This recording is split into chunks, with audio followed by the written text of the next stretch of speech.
Hi everyone, we're going to be doing our next tutorial for PowerPoint today, tutorial 3, and we're going to be looking at text and graphics in this tutorial. Um, the benefit of this tutorial is that a lot of it's going to be a replicate of some of the formatting techniques we learned in Microsoft Word.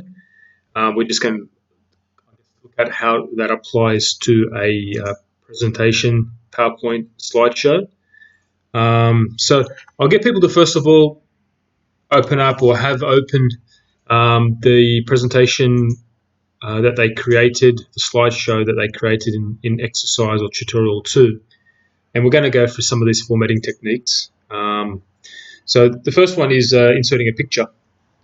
So what I'm going to do is I want to insert a picture into my slide 1. So I'm going to first of all click slide 1.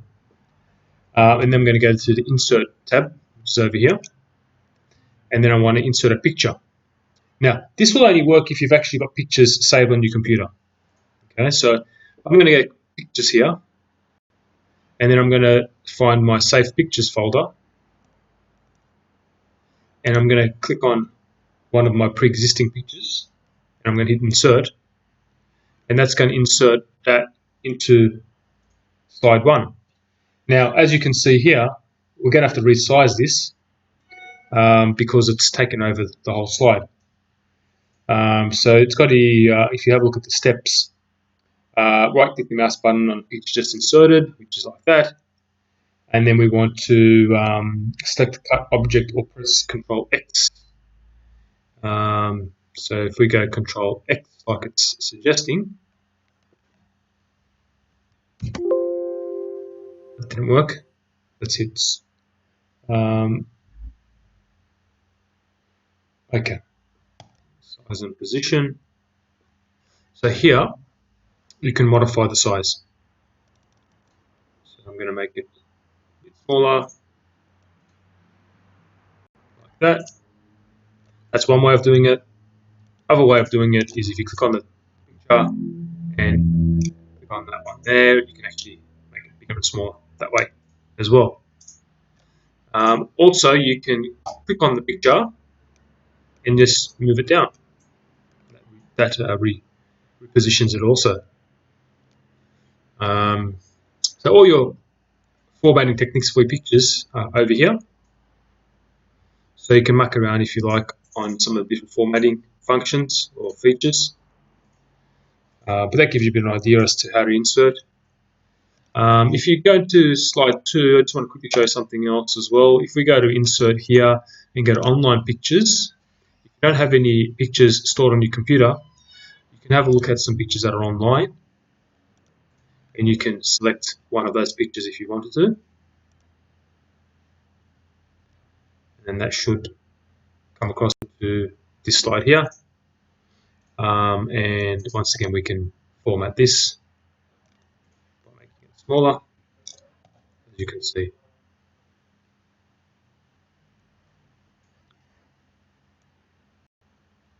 This transparent function here enables you to put the picture and make it transparent so the words come across behind. I'm just trying to find that function here. I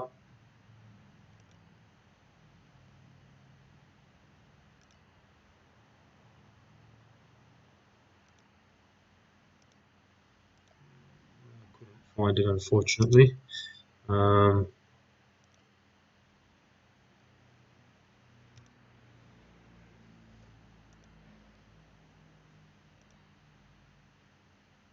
might come back to this, but there is a way of making it transparent so that the wording behind the picture comes through.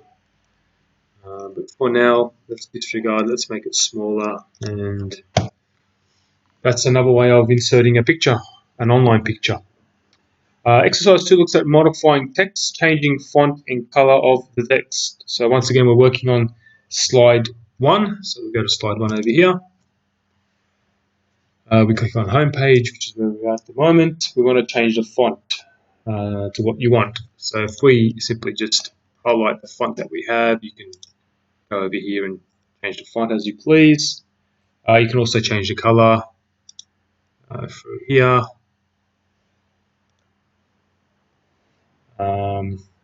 Go through your slide and change the font colors of text.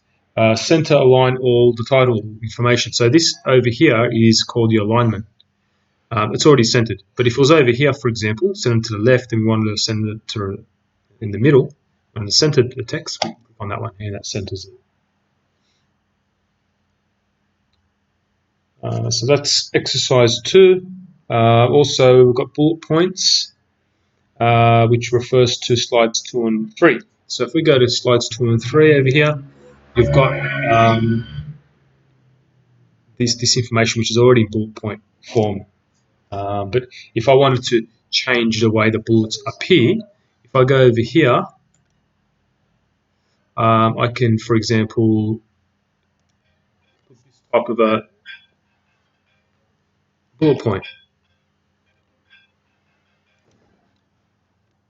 Hi guys, I just had to answer a phone call. So as I was saying, that's bullet points. Let's imagine here that you didn't have bullet points full stop.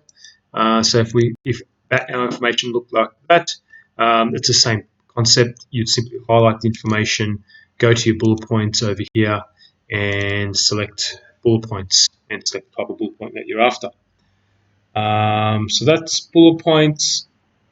Spell check is the next exercise 3. We go to a review tab over here, and then we go to spelling over here.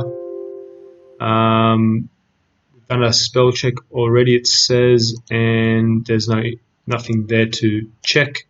Let's assume here that we made a mistake. Actually, I want to check this slide. So if I go to review and spelling, this one's okay too. Okay, let's misspell this word. Let's see what happens now. So as you can see here, it has picked up that there could be a possible spelling mistake. It's highlighted it and put a red line underneath it, and it's given us suggestions as to what it could possibly be. Yes, it is meant to be education, so I'm going to click on that and hit change. Okay, so that's how that works, and it's identical to Microsoft Word. So let's spell check. Applying a theme is the other exercise, which applies a given theme of colors and fonts and special effects that are predefined in PowerPoint. So to do that, we'll go into the design tab, which is over here, and then we hit on more arrow, which is over here, and then we've got more to choose from. And if we, for example, select one of those themes, it will automatically apply that theme across all your slides. So you can work through that and have a look at what's available. So it's fairly straightforward.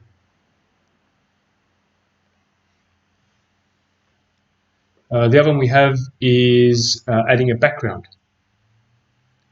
So if we go over to here, format background,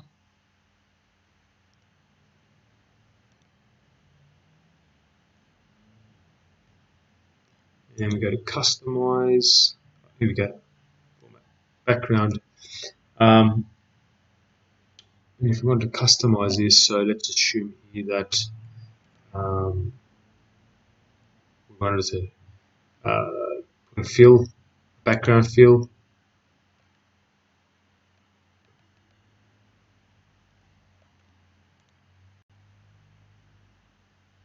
You can further customize the background.